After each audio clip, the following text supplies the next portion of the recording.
জলপাইগুড়ি গরমে যেখানে জল শুকিয়ে গেছে তার মধ্যে আমাদের একটা প্রাণ ওষ্ঠাগত অবস্থা। তখন মনে হচ্ছিল কোথায় যাই, হঠাৎ মনে পড়লো একটা অফবিট লোকেশন আছে খুব কাছে, জলপাইগুড়ি থেকে 1.5 ঘন্টা বাইক নিয়ে চলে যাওয়া যায় অসাধারণ একটা ঝর্ণাতে।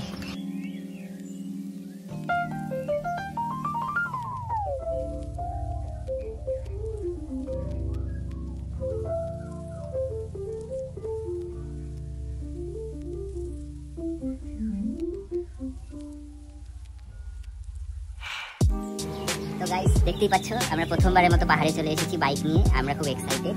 তোমাদের কেমন লাগছে বলো আমাদেরকে। আমার এই আউটফিটটাকে দেখছো, এটা আমি জারার আউটফিট। কেমন লাগছে কমেন্টে জানো। এই টোনটা এই টেক্সচারটা আমার খুব ফেভারিট, ওই জন্য আমি আজকে এটা চুজ করেছি স্পেশালি একটা সানি ডের জন্য। তোমরা বলো কেমন লাগছে। হয়তো একটা দিলাম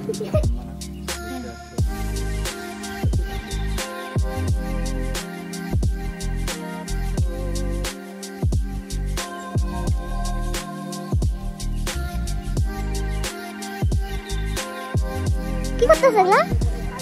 নিচে উঠে যাচ্ছি।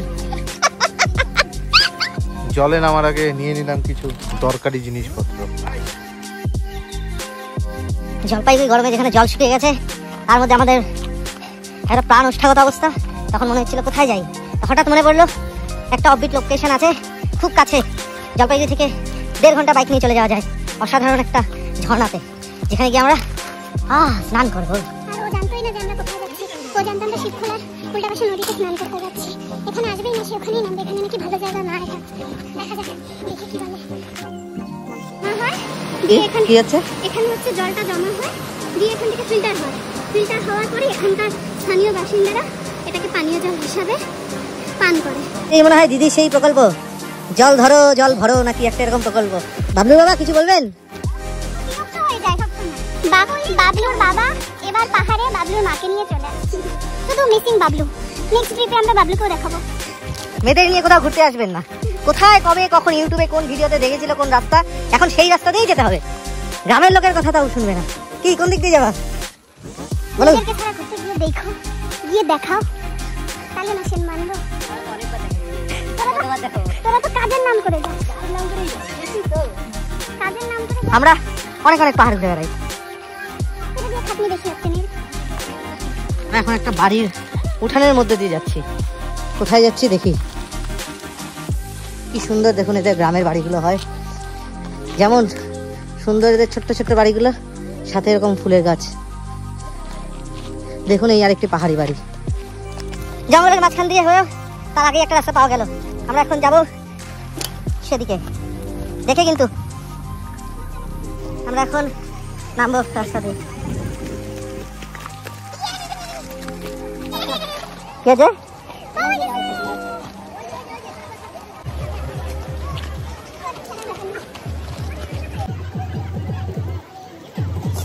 কাকে বলে জানেন?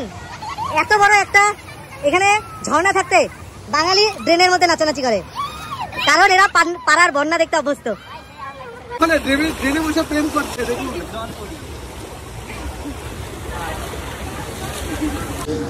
দেখ ভাই, তোরা রাগ করিস না, বউ থাকলে কি মজা হয়। দেখ এই যে আমি এখানে, আর ওই দেখ নীলদা।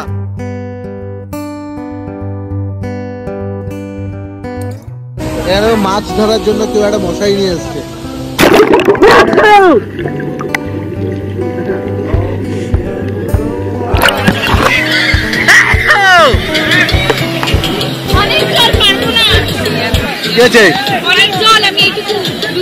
কিচ্ছু হবে না, চল।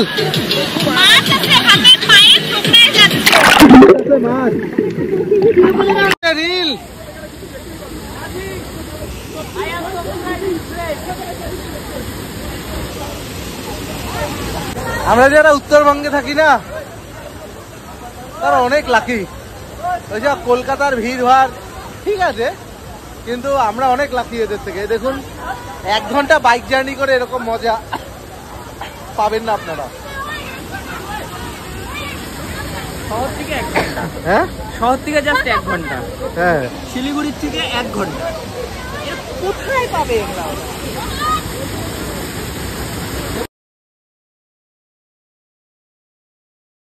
ধরে বেঁচে থাকে, এই দেখুন আমার পা ধরে ভেসে বেড়াচ্ছে।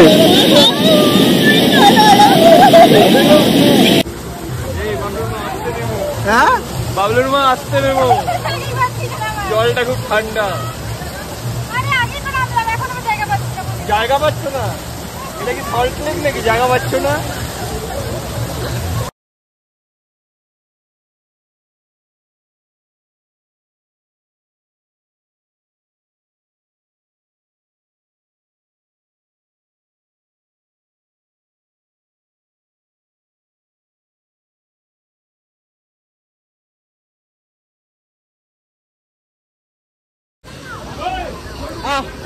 অনেকক্ষণ ঝর্ণায় মজা করার পর এখন যাচ্ছি আমাদের বেস ক্যাম্পে। এটা হচ্ছে আমাদের বেস ক্যাম্প, এই দেখুন।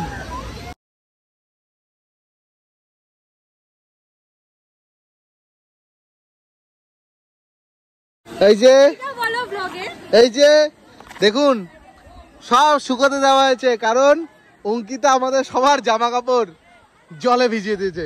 কি পরে যাব এখন? আমি আগে আগে আসছিলাম, পিছনে কেউ ছিল না, তাও আমি জামা কাপড়। কে বলছে তোমাকে আগে যেতে? আমি জানি তোমরা পিছনে আছো না। কিরে কি পরে যাবি? নীলেরটা বা তোমারটা বা নীলেরটা, কারো একটা কিছু পরে চলে যাব, পৌঁছাইলেই হইলো। নীল কিছু নিয়ে আসছে। কি নীল, কি দিয়ে আসলি? Pakoras and Shikhar. This is the Nepali cigarette.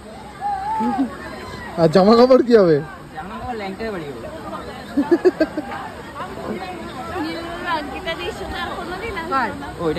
এইবার ব্যাপারটা খুলে বলি। ব্যাপারটা হচ্ছে গিয়ে আমরা আসছিলাম, সামনের দিকে ছিল অঙ্কিতা, ওর হাতে ছিল সবার শুকনা জামার ব্যাগটা এবং পুরোটা ভেসে চলে গেছে। তাই এখন আমরা সব এক্সচেঞ্জ। দেখুন এটা ছিল আসার সময় আমার জামা, এখন এটা নীল, এইটা এখন এটা পড়ে আছে অঙ্কিতা। আর ওই যে দীপান্বিতা একটা কোথা থেকে একটা কোথায় হাফ প্যান্ট জোগাড় করে পরা হয়েছে, আর জামাটা আবার অঙ্কিতার। আর আমি এই জামা পরে জলে ছিলাম, প্যান্টটা পরে আসছিলাম, মানে সব একদম শেষ।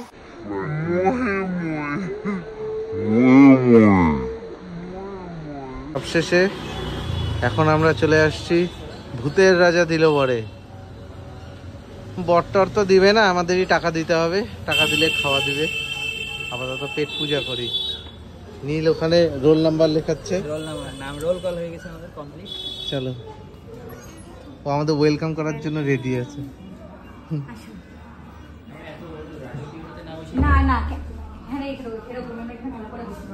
বাসন্তী পোলাও, ভূতের পোড়া কালো খাসির মাংস, চাটনি, রসগোল্লা।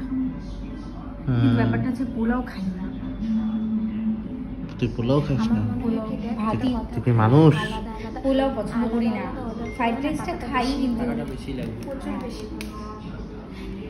যেটা বলতে গেল না সেটাই করি। তখন তো ভিএফএক্স ছিলই না। আবো দেখছি, ভুলে গেছি, একবার দেখো। মামা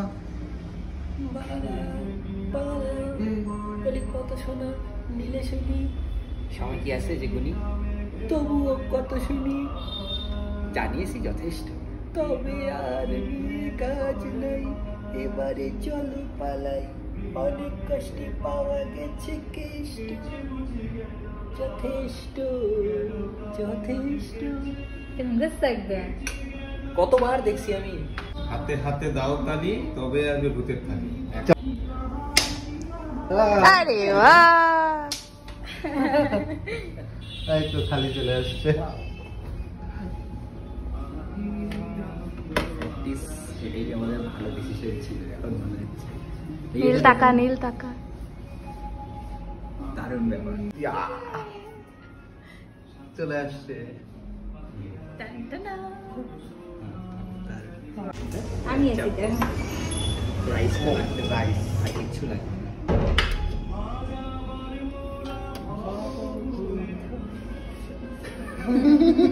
কি বললো? কি সুন্দর গন্ধ। এই পায়েসটা না একদম মার হাতের পায়েসের মতো হয়। ঘি, আচ্ছা এক্সট্রা দুটো প্লেট দেবো। হ্যাঁ হ্যাঁ,